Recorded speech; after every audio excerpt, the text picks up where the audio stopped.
Tonight, another day, another Liberal energy announcement, this time electricity in the spotlight. Electrification underpins everything, so we will double our grid. But can Mark Carney balance the tension between the economy and the environment? Plus, Rosie, an ad issue on that and how it is all going down in caucus. The sports global body sends Cricket Canada a warning: smarten up or lose funding. We're going to investigate ourselves first.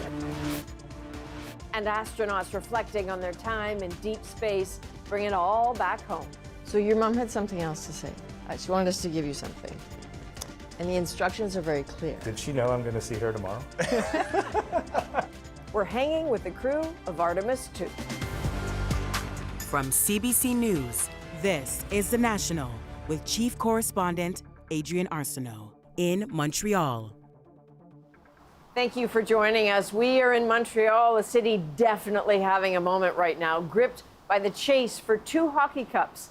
The PWHL's Victoire starting the league final right here tonight, and the Habs of the NHL playing a crucial round 2 game on the road. And then, of course, the crew of Artemis II came to town. In a moment, you'll hear what they told us when they popped by the Canadian Space Agency. But let us start with what the Prime Minister told Canadians today in Ottawa.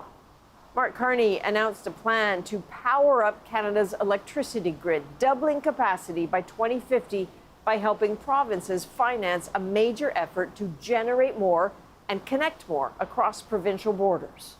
But as David Thurton explains, critics say that, yet again, Carney's policy swings big on nation building, but could miss on the climate.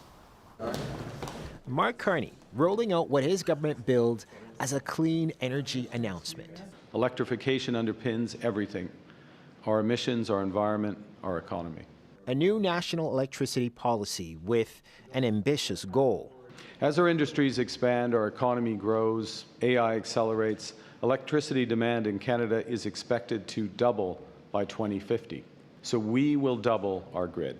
The Carney government is promising to lower energy costs for 7 in 10 households, connect Canada's fragmented grids, build out east-west-north transmission lines, and allow natural gas to play a greater role in power generation. It's a big deal. It's a good day. But as part of this plan, the Carney government is reviewing the clean electricity regulations, a holdover Justin Trudeau-era policy meant to bring Canada's grid as close as possible to net zero by 2050. Industry groups pleased by the move.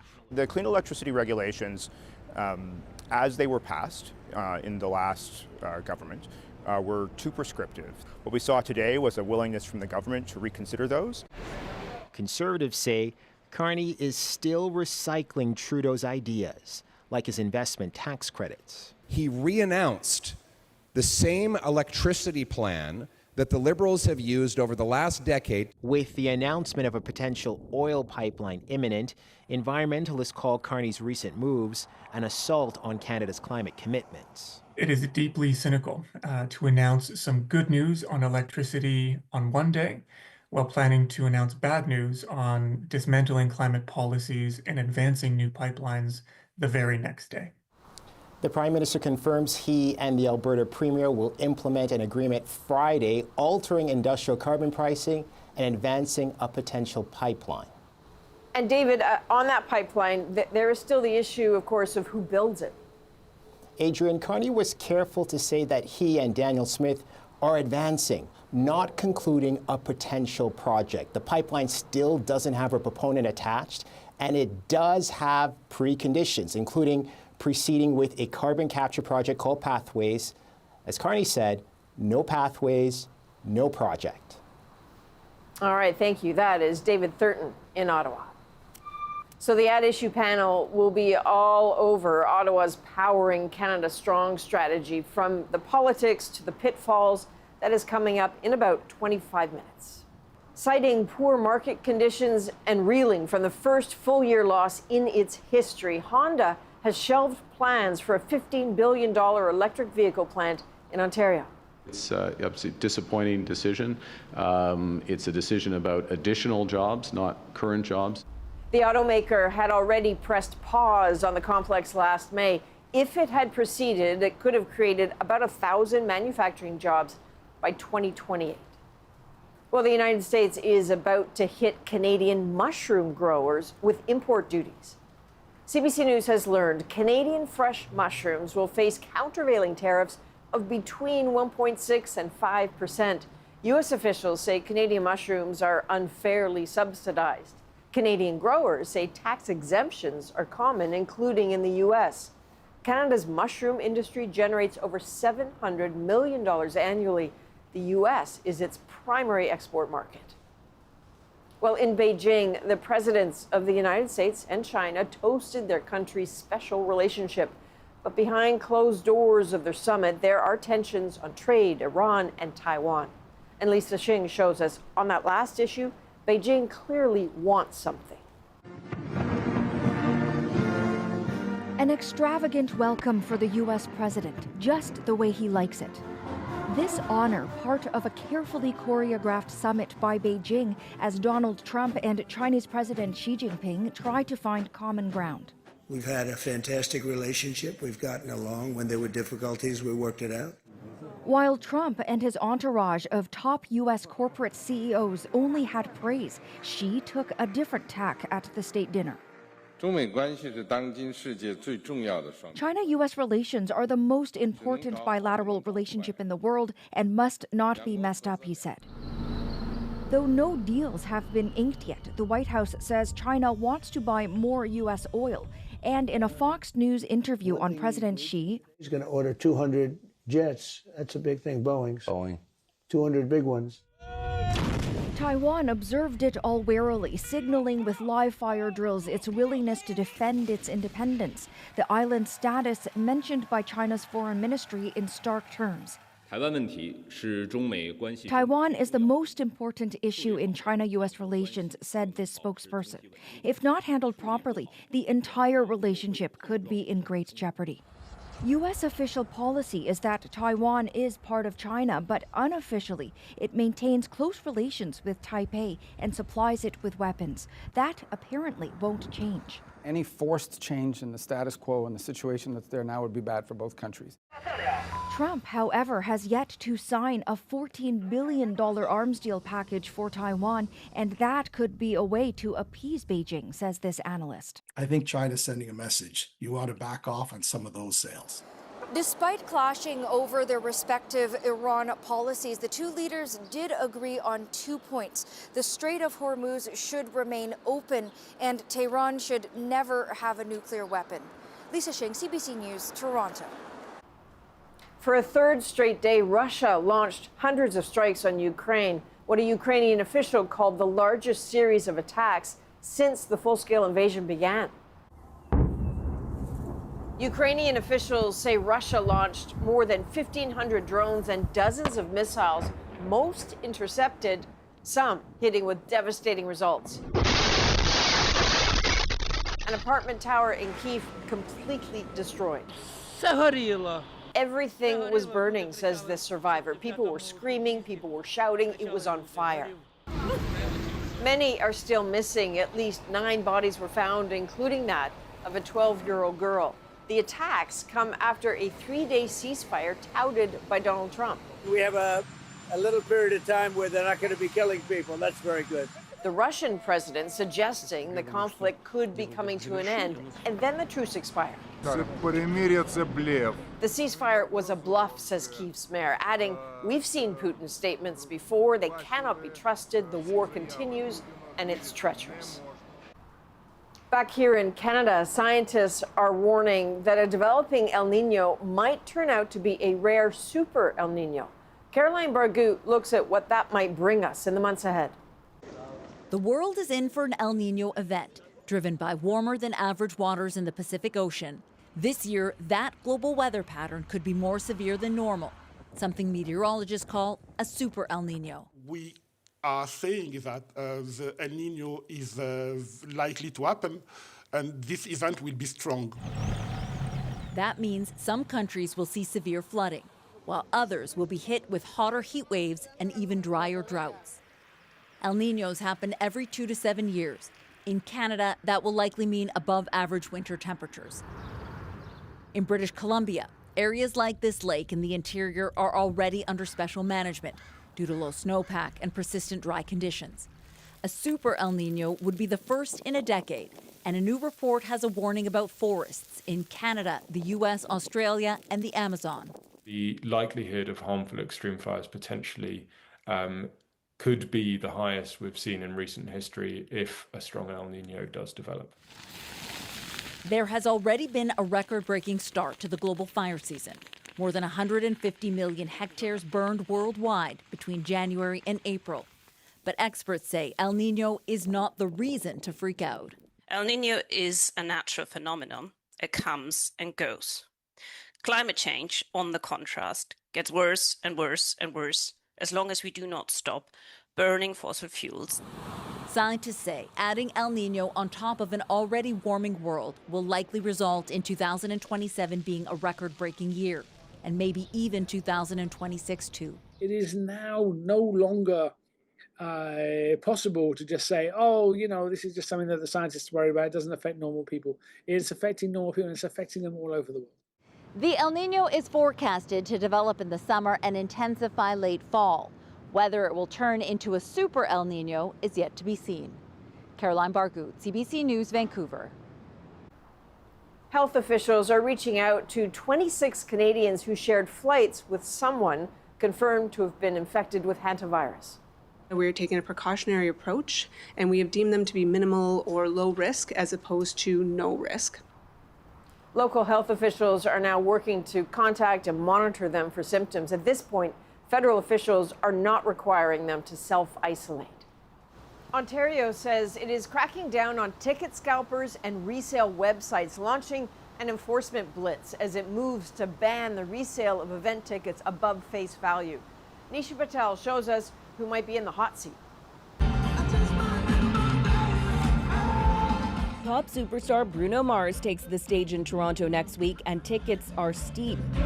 Many are listed above face value on resale sites, despite Ontario's new law capping resale prices at the original ticket cost. They better change fairly quickly because that's not in the spirit of what we are doing with respect to our legislation. Ticketmaster seems to be complying with the rules, but CBC News found some tickets on StubHub that appeared to be violating the price cap. Now the provincial government is planning a crackdown, starting with inspections of the major ticket resellers. As time moves on, and if we don't see any changes with certain companies, they will be talked to and fined. Those penalties could range from $3,000 to $250,000. StubHub insists it's following the law. We remove any ticket that's in breach, and if we're notified immediately of a specific listing, we'd investigate and suspend the listing. StubHub says it currently has no way to verify face value prices for tickets purchased from a different site, adding that the company will need some clarity on how the new law will work. Because it's a new law and because it's been, I suppose, drafted and implemented through the budgetary process quite quickly, I think there's a lot of uncertainty. Some ticket pricing experts say people will always find a way to resell their tickets for what the market will pay, and regulators should go even further to discourage price gouging. The real solution is to have non-transferable tickets for these stop events. So there would be no brokers anymore, because you cannot resell a ticket because the identity is unique. A major test for Ontario's new price cap law is coming up as the FIFA World Cup lands in Toronto next month. Some tickets for those games have been listed for resale well above face value. Nisha Patel, CBC News, Toronto. Cricket Canada is facing more scrutiny tonight. A recent investigation from our colleagues at the Fifth Estate exposed mismanagement and allegations of influence by organized crime inside the national governing body. Fifth Estate co-host Stephen D'Souza now on how the heat just got turned up. Oh no! After a disastrous World Cup in February and allegations of corruption and match fixing reported by the Fifth Estate, Cricket Canada was in turmoil. This past weekend, a new board was voted in, tasked with cleaning up an organization rife with dysfunction. We need to restore our faith, credibility, and trust amongst our partners, whether they're commercial partners, whether they're ICC, whether it's Sports Canada. So we have a lot of work to do. But that work got harder this week. The International Cricket Council froze Cricket Canada's funding. The ICC accounts for more than 60% of Cricket Canada's revenue. It flagged a poor governance structure leading to mismanagement and a lack of financial oversight. According to information obtained by the Fifth Estate, the ICC says Cricket Canada submitted wrong and incomplete budget information. For example, claiming it only spent $24,000 on legal fees when the actual number was closer to $460,000. Just a few days into the job, Cricket Canada's new vice president said he was aware but hadn't seen the ICC letter detailing its reasons for suspending funding. We, as a board itself, pledged that we're gonna investigate ourselves first. But is the new board really a fresh start? The Fifth Estate previously reported allegations that this man, Arvinder Kosa, was connected to people claiming to be organized crime. But on Saturday, seen here in the middle, he was elected Cricket Canada president. He's denied the allegations, and that appears to be enough for the new board. Whatever came up was, again, unfortunate, but as far as the members know, we trust him with what we know about him. The ICC didn't mention the president in its letter, but it did tell Cricket Canada it has 6 months to get its house in order or risk losing its funding altogether. Stephen D'Souza, CBC News, Toronto. So you can watch the original investigation, Corruption, Crime, and Cricket Canada on CBC Gem and the Fifth Estate's YouTube channel. Well, Montreal, this city, is a city in the grips of hockey playoff fever, but there is also huge excitement about a visit from some lunar explorers, beginning with a rousing welcome.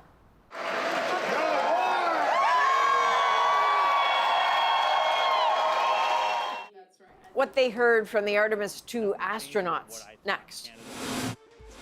Plus, I put some of your questions to the crew. Was there anything your brain still had trouble believing was real, even after you experienced it firsthand? That was great. Their deep space response and a little treat from right here on Earth. And later, an MP's tribute to his childhood teacher leads to an unlikely reunion.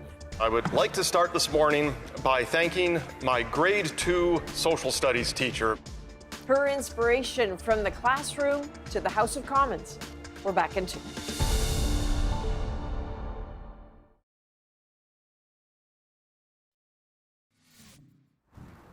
The National is coming to you from Montreal tonight. Lots of buzz in this city for space enthusiasts and most definitely for hockey fans.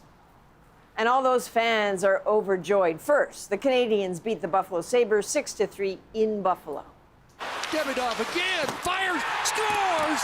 There it is! His first Stanley Cup playoff goal! The Habs now lead the best-of-7 series 3-2 and will be looking to clinch it with a win back here in Montreal on Saturday. But there is more hockey fever in the city tonight. Clarity in front, they score! Montreal steals game 1 at home. With that goal in overtime, the city's other pro hockey team took game 1 of the PWHL final. The Montreal Victoire and the Ottawa Charge will play again right here on Saturday before the Habs game. The winner of the PWHL series will be the first Canadian team to hoist the Walter Cup. Well, another source of adrenaline here, the Artemis II astronauts visited the Canadian Space Agency headquarters. Alexander Silberman begins with a warm welcome for the crew, including Canadian Jeremy Hansen. A warm welcome home. The crew of Artemis II returning to the Canadian Space Agency headquarters after their historic mission. The farthest humans have ever traveled from Earth. Canada was the second country in the world to send a human into deep space, and I will just say we did that. The entire crew sharing stories about Canadian Jeremy Hansen's role in the mission. This guy just kept trying to be the rookie, and it was not working out for him. The crew became the first humans to travel beyond low Earth orbit and around the moon in more than 50 years. paving the way for a long-term return to the moon and future missions to Mars. Nothing changed about what I thought Canada was capable of, but I sure did enjoy seeing it in real life. Just having different human beings on with our lifetime of experiences brings a richer mission. The young air cadets in the room thanking the crew for their inspiration. It's an exceptional experience to see them face to face. An incredible inspiration, seeing someone Canadian in the Artemis team, something so big, so grand. Canadian capsule communicator Jenny Gibbons, Hansen's backup, played a key role in the mission. It's really wonderful to see this childlike spark and excitement for space exploration again. Training with the team, preparing the capsule for takeoff, and supporting the crew from the ground at mission control. I also just had this tremendous joy in seeing them live their dream. I hope people remember the happiness, but I hope they're also blown away by what's to come. As the Artemis crew wraps up their Canadian tour, they hope the excitement around their mission sparks continued interest in deep space exploration. Alexander Silberman, CBC News, Longueuil, Quebec. So, lucky me, I also had a chance to chat with the astronauts for a story you will see here next week. But we want to show you part of what we did, including offering a surprise taste of home for Jeremy and sharing with the crew one of the many questions you had for them. Hi, my name is Darn De Silva. I'm 16 years old and from Richmond Hill, Ontario. As astronauts, you understand the physics of space before launch. However, was there anything your brain still had trouble believing was real, even after you experienced it firsthand? Okay, how great is that? That's a question. Great. What do you think? You're going somewhere. Just the way he worded the question made me think about when I called down, or did I say that in the cabin, or did I actually call it down? We've gone sci-fi. We just went sci-fi. This has, it just looks unreal. Yes. That was a response to seeing the sun going behind the moon, but being 35 times smaller, right? We're roughly the same distance from the sun, but we're so much closer to the moon. But then also my eyes adjusting to the light changes and seeing the moon as a black hole, and then the halo glowing around the moon. And then the last thing was, it's hard to see stars if there's too much light. And I can see a halo around the moon, but I can see stars in it. And then the blackness of space, and I can see stars. My brain was just like, what I'm seeing, I shouldn't be seeing. I don't think I should be seeing this. And so, I felt like I was in a movie, but it was real. I have a fun answer as well. That one was otherworldly, absolutely. But since I was a kid that asked the question, an answer I hope a kid would love is, I don't think it ever got old watching our urine vent into space. Oh my God. Because it was like a giant blizzard every time. They are showing a wastewater dump. That was a single CCU, well hydrated. Very impressive. Good job. That was a fun one. I did not expect it to look that way. And I did not expect that answer at all. We have one last video for you, and we've left, it's a lovely couple. Okay, I'm Gary Hansen. I'm Jeremy's father. And I'm Nancy Hansen, his mom, and we live in Ingersoll, Ontario. And we have a question for Jeremy and the crew. After such a historical mission in which most of the world was following along, what would you like this mission to be remembered for? Are you starting with me, Adrienne? Yeah, I think your mom would be mad if we didn't. I think, you just brought it up just a few moments ago. Science is very important, but love is more important, and we should love this planet, and we should love one another. That would be a great thing to be remembered for. We didn't create that. That's not new. We as humans already know this, but at least we were able to shine a mirror on it for a few moments. So your mom had something else to say. She wanted us to give you something. And the instructions are very clear. Did she know I'm going to see her tomorrow? You have to share this with your friends. Oh my goodness. So your mom made those for you. Of course. This has been a lifelong favorite for me. Wow, I'll take this Thanks, one. Mom. Yes, thank you. Jeremy's mom. So we had a great conversation with a lot of good questions from Canadians. You will see a lot more of it next week on The National. We have more from Montreal ahead, but after the break, Rosie's here with that issue. Hey, Rosie. Hey, Adrienne. Tonight, we're going to talk about Mark Carney's plans to strengthen Canada's electric grid.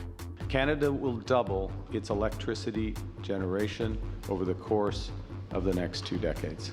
How does today's announcement play into the agreement with Alberta that we're going to hear more about tomorrow? And the possibility, of course, of another pipeline. Chantal, Althea, and Andrew join me to talk about that and a whole lot more.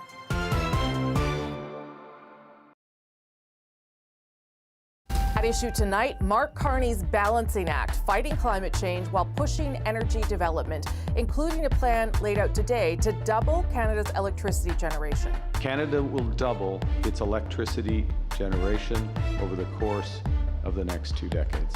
That new industrial carbon pricing plan expected to be announced Friday in Alberta, another step towards a possible new pipeline. To create the conditions to build the clean grid of the future, we need a carbon pricing market that actually works. We will also advance potential pipeline to transport at least 1 million barrels of low-emission Alberta oil a day to new markets.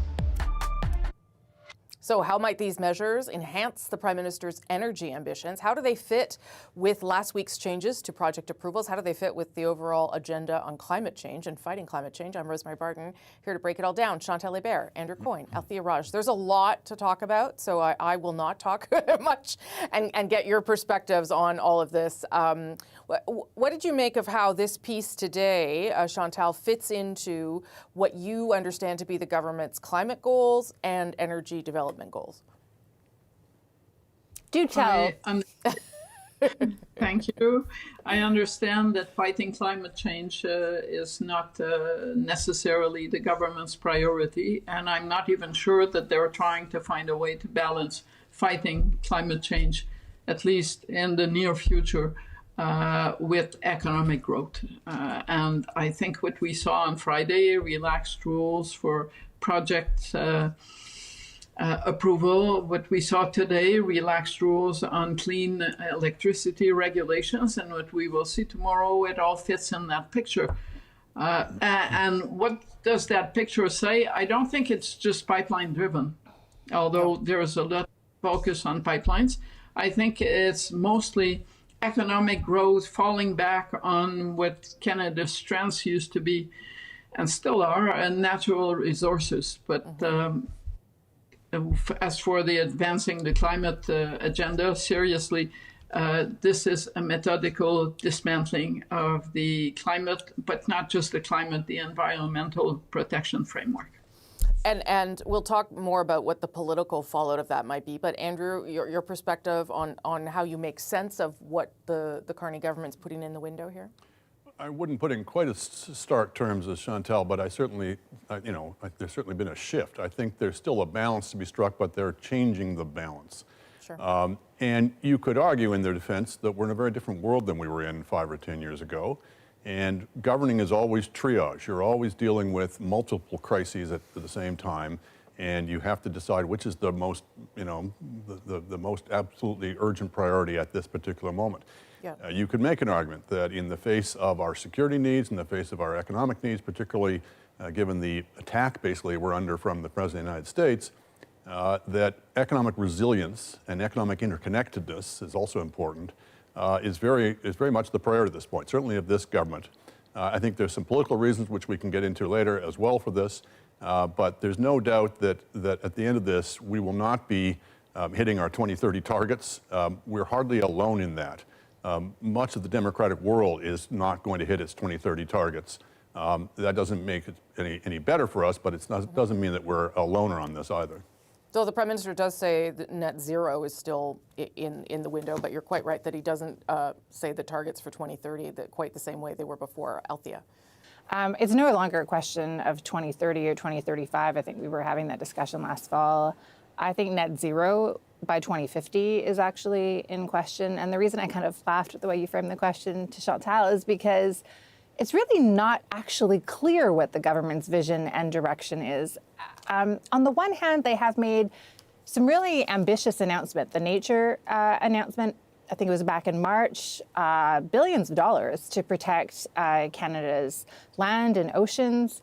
There are good parts, ambitious parts of the clean electricity strategy that was announced today, but at the same time, you also have a lot of warning signs. And the government seems to be really perplexed when you criticize some of the things that they have put in their own bills. If we just start with the Friday discussion paper from last week, I think you can view that in a way as addressing some of the criticisms on C5, the Building Canada Act, that gave Cabinet a lot of leeway to just, take a project and say that these laws don't apply to it. In a way, it's more honest because the government is saying these are the things that we actually want to codify in the law. There will be predictability for project builders. But they're also, like I wrote about this today, there's a measure in there that basically says that Cabinet gives itself the ability to override the jeopardy test, which is, sorry to get into the weeds here, but if there is an endangered species and their habitat, their critical habitat is going to be affected to the point where they could go into extinction, you're not allowed to give a permit for that. And the government is now saying, we would like to be able to do that. And I've been told that this is about the southern resident killer whale population in the Salish Sea. And they seem completely outraged that we would even have put a picture of the whale on the news story. Do they not realize the impacts of some of the things that they're proposing? I don't know. I know, and we'll get into this, that caucus is not aware, generally speaking, but I actually even wonder if some of the cabinet ministers are aware of the steps and the lengths to which some of the things that they're proposing are very unlike traditional Liberal parties of the past, including Paul Martin and Jean Chrétien. Well, just to be clear, Steve McKinnon actually said that that was not true, that was not what they are going to do when it comes to actually, what he told me is we had a discussion because I was like, what is it that you think is not true? And he says, we're not going to consciously make a decision to kill the whales. Well, I didn't write that you were going to make a conscious decision to kill the whales. I said, this measure that you're giving yourself is intended because you're not going to get a permit otherwise because their habitat is affected. Okay, Andrew and then Chantal. In the government's defense, and maybe in better defense than Stephen McKinnon offered, they're also proposing to spend $250 million on improving whale habitats, on traffic control. They're going to quintuple the distance that ships have to stay away from the whales. So, whether the net effect of this will be as catastrophic as being suggested, I'm not so clear. I think you can see a through line in some of this government's approach, where rather than the flat bans that we might have had in the past, they will have more sculpted regulations that more directly approach and deal with the specific problems that are being concerned about. But to Althea's point, Chantal, is it that the government is not maybe fully aware of the consequences of some of the things that they're putting forward, or is it, to Andrew's point, that they think that there's a window to do things that wasn't there previously? I think it's a mix of both, but I'm a real life, so let me go back to electricity for a second. If you're seriously going to talk about what the Prime Minister said today, then the litmus test should be the agreement between Quebec and Newfoundland and Labrador on electricity. It's nice to have good news conferences, but if you can't even get two provinces whose interest is to do whatever they have to do, then I don't know what exactly we're talking about, except allowing natural gas to provide more electricity, which goes against our climate objectives. On the issue of whales, the reaction is really interesting because what it tells the government, if it didn't notice, is you can have all these news conferences with ambitious targets, but once you put a face, a whale or whatever on the issue, the dynamics shift dramatically. That's right. And at some point that is going to happen, and they better be prepared for this, because in the abstract, for instance, let's have a pipeline to the north of BC, okay? In the real life, that gives a face to a battle that I suspect they will lose. So I hope they know the difference between concept and when the rubber, the rubber hits the road. Yeah, quickly. They have two things going for them, I think, at least for the time being. One is they're the Liberals. People are much less likely to think bad of them on this file than they would if the Conservatives did the same measures. Secondly, the Prime Minister has a lot of personal trust with the public. That's a potentially degrading asset. These kinds of things can eat into that. But for now, I think a lot of Canadians will be inclined to say, well, if this is where he thinks we need to go, I'm okay with that. Last 30 seconds. It's not something. It's not something you can do overnight. It goes over years. Yeah. And the history of this country over projects that go over years is no one has enough political capital if they're not prepared. Althea, you get the last word. 30 seconds. I think the question of trust is really the key question.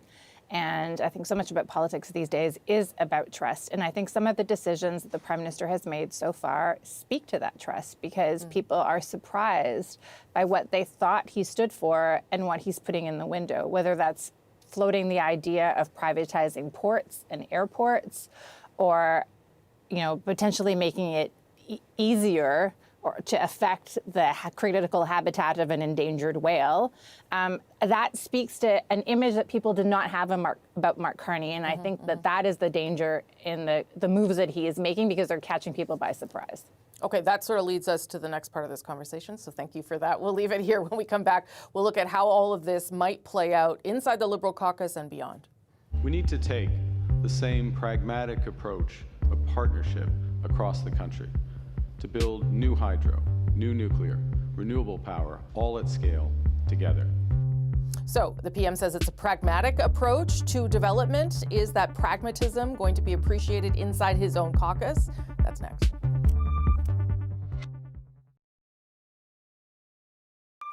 At issue, climate pushback. The PM says his government is focused on results and calls for unity on developing projects. This is the approach of this government, is we are focused on investing to get results. We're focused on practical steps that are going to get results. It doesn't do us good to be talking past each other.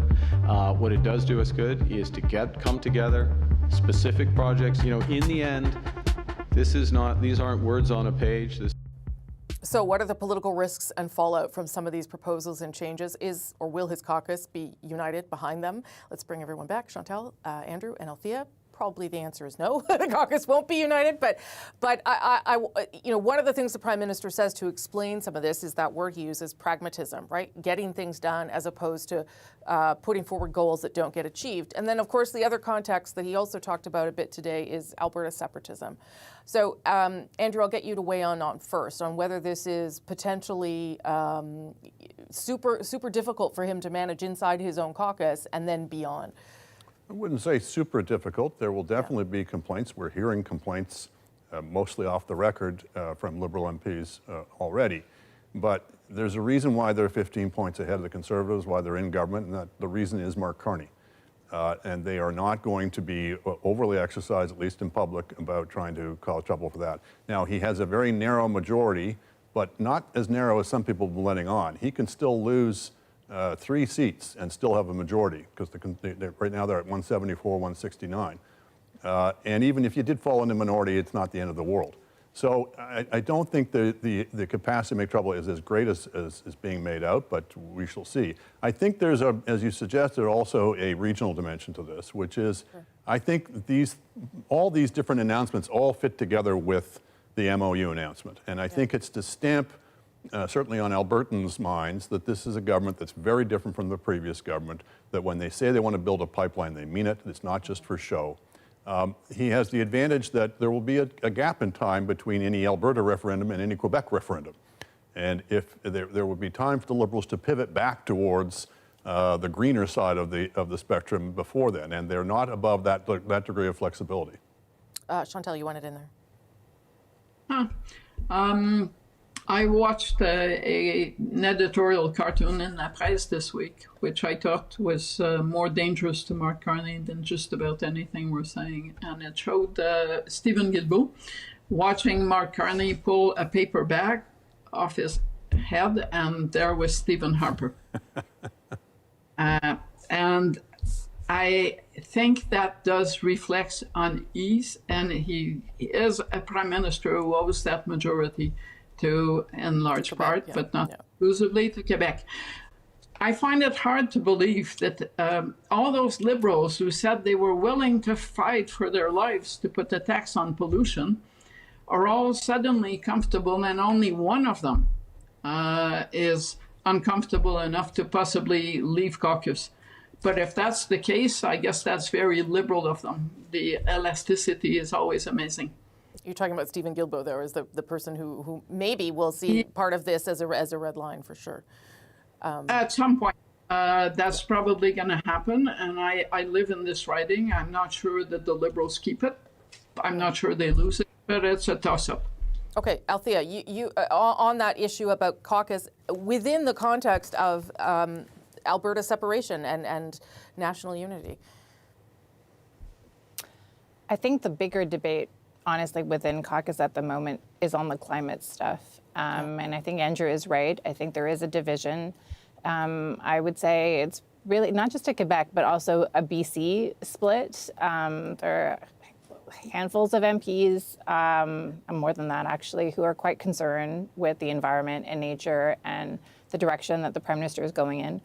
I would be surprised if there's more than one potential resignation, but I know of people who are really questioning what they are doing in caucus, and is this for them, and can they support this, and where's the government headed? But there are a lot of MPs who do believe that Mark Carney brought them back from the wilderness. I think that they think that they're there because of Mark Carney, but also because of Donald Trump. And many of them have in common ambition. Chantal talked about elasticity.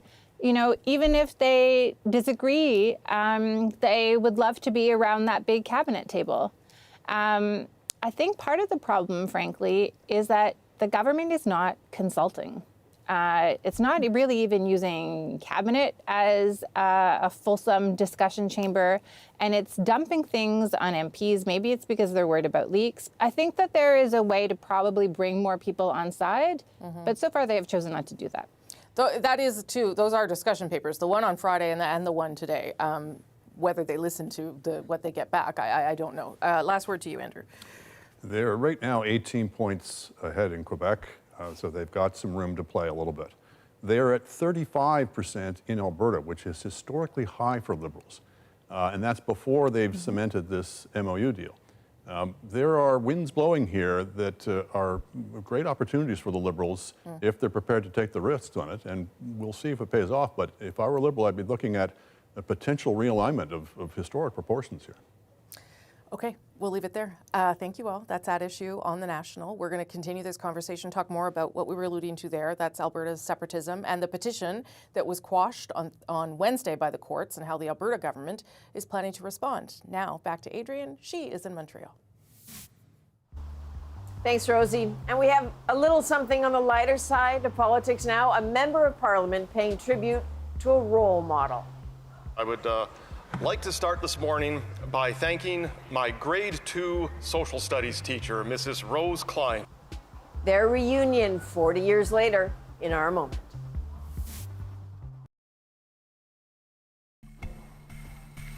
So you are looking at a photo from the year 1986. That is Michael Cram, who is now a federal member of parliament, when he was in grade 2. And beside him, you can see his teacher, Mrs. Rose Klein. So Mrs. Klein played a pretty big role in shaping Cram's dream of becoming a politician. And now, 40 years later, they reunited over a video call. And so tonight, of course, it makes our moment. Hello, Mrs. Klein. How are you doing today? I am doing extremely well. I was speaking in the House of Commons to Bill C-25, and the night before I was preparing my comments, and I remember thinking, yeah, I've come a long way since Mrs. Klein's social studies class in grade 2 when we were first talking about elections. I would like to start this morning by thanking my grade 2 social studies teacher, Mrs. Rose Klein. I just heard secondhand that she had seen the speech either on TV or on YouTube, and we had a really nice reunion, so that was pretty cool. I've been retired for 30 years coming June. Okay. And now I celebrated my 90th birthday, and I was treated to your comments. And I look forward to all the future elections, studying that in elementary school, and I figured that's what I wanted to do when I grew up. Oh, wonderful. Okay, so I have so many things to say about this. Firstly, 90th birthday in that hot tub. Good for you, Mrs. Klein. And secondly, good teachers are great people. I don't think we spend nearly enough time thanking them. From all of us at the National, thanks for being with us. I'm Adrienne Arsenault, Montreal. Take care.